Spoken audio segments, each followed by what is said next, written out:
A very common question that I get asked over and over again is how to raise a child in more than 3 languages. I want to help your multilingual family find a fail-safe strategy. So in this video, I will dive deeper into 3 real-life scenarios. Stick with me until the end because the last case is very interesting. I have a useful tool called Strategy Builder that will help you find your way.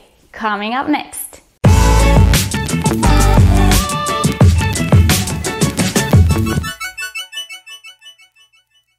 Hi there, Andrea here, teacher specialized in languages. In this channel, I share with you tips and tricks and useful material about how to raise multilingual children. So if you're new here, consider subscribing and signing up to my email list for games and activities for free.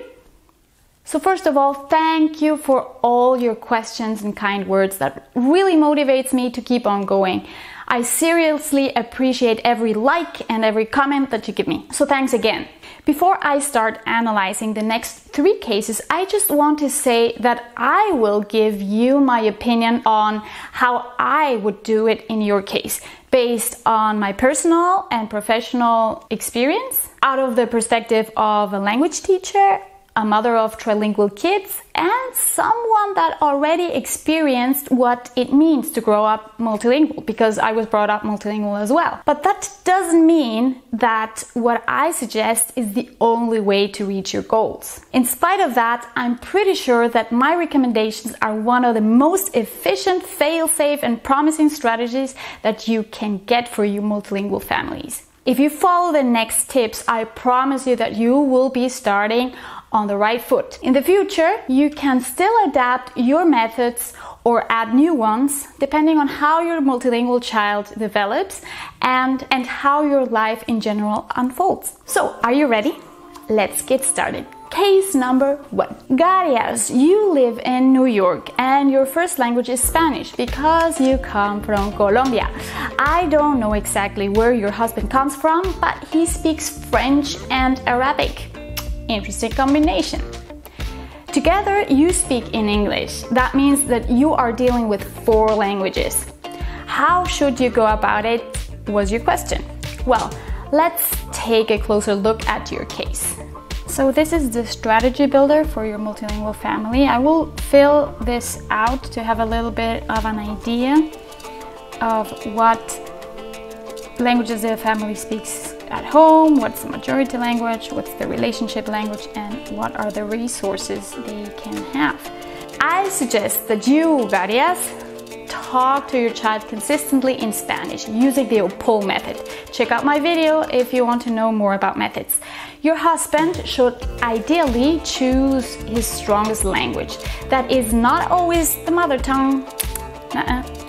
If he doesn't know which one to choose, tell him to ask himself these questions. First, in what language does he dream? In what language does he swear when he gets mad? That is, if he ever gets mad. And what language does he use when he sees a little cute baby? Ay, pero qué preciosura, me voy a comer esos cachetes. All of those questions should help him figure out which language is his strongest. Now, for the weaker language, you should find external support like grandparents, daycares, nannies, videos, music, games, play dates, and so on, to expose your multilingual child to that language as much as possible. Once your baby starts talking in Spanish and in the strongest language of your husband, he could start thinking about using what I like to call the OAOL method to support his weaker language. Check out this video to learn more about that method. But what should you do with English? Well, since it is the majority language because you live in New York, your child will learn it anyway. Besides, you and your husband speak it at home, in which case your child will learn English passively. Just make sure that your child also gets regular contact with English-speaking people. It could be a native-speaking nanny, a daycare that is in English, or a play group. It is important that your child can speak English before going to school so that he or she can have a smooth start. That was the teacher talking. So dear guys, that can be your strategy for the beginning. Remember that you still have to nourish each and every one of the languages and support it as much as possible for a long period of time, using lots of books and other resources.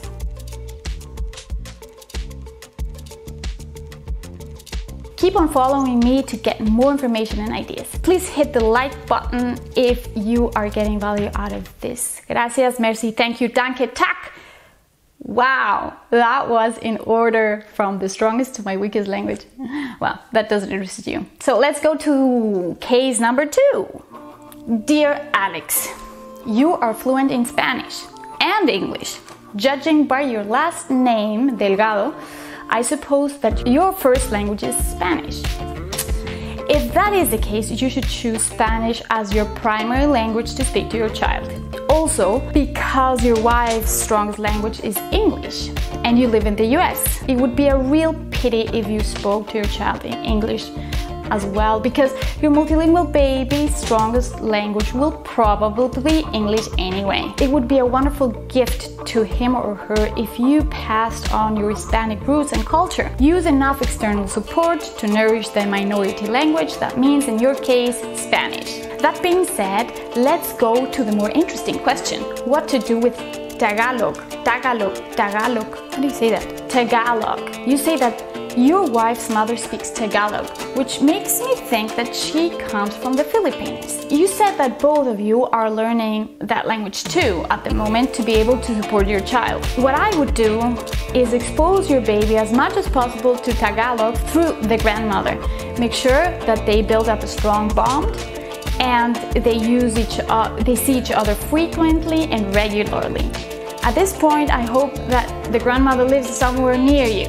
If that is not so, try to visit her as often as possible and use Skype, Zoom, WhatsApp, in these times with Corona anyway, and make sure they stay in contact. Look also for additional support, find other Tagalog-speaking families, nannies, friends, books, music, videos, games, and so on. You can't expect that Tagalog develops at the same rate as English and Spanish, but it would still be a huge advantage for your multilingual child if he gets exposure before the age of 6. Check out my other videos to learn more about that. A question for you. Why do you think a child has an advantage when learning languages before the age of 6? Let me know in the comment section. And hey, please share this video with your multilingual friends. Now comes case number 3. Hello Rita, thank you for being such an active follower. I must say your case is quite complex, but very interesting. You are Indonesian and speak English as well. Your husband is Turkish, but was brought up in the Netherlands. Dutch is his strongest language and he can speak English better than Turkish. My God, so many languages. In addition, he is learning Arabic. What should you do with all these languages? You also mentioned something and I want to quote it. Let me read it. Is it really important to speak our strongest languages with our child instead of English? We were wondering, since my husband and I speak English at home. We think English is more important than our own languages, and we both don't really like our own languages for any special reason. Okay, let me say it very, very clear. Yes, it is essential that you use and you speak your strongest language with your baby. Believe me, I've seen 10 years in public schools in Switzerland what happens to kids when the parents don't speak their strongest language with them. And honestly, I cannot recommend it. Your baby has to build up an identity, know where she comes from or he, and be proud of her roots. You will be making a big mistake and be risking that your child develops a low self-esteem. She could develop identity and psychological problems in the future. Struggling with identity issues may lead also to anxiety and insecurity.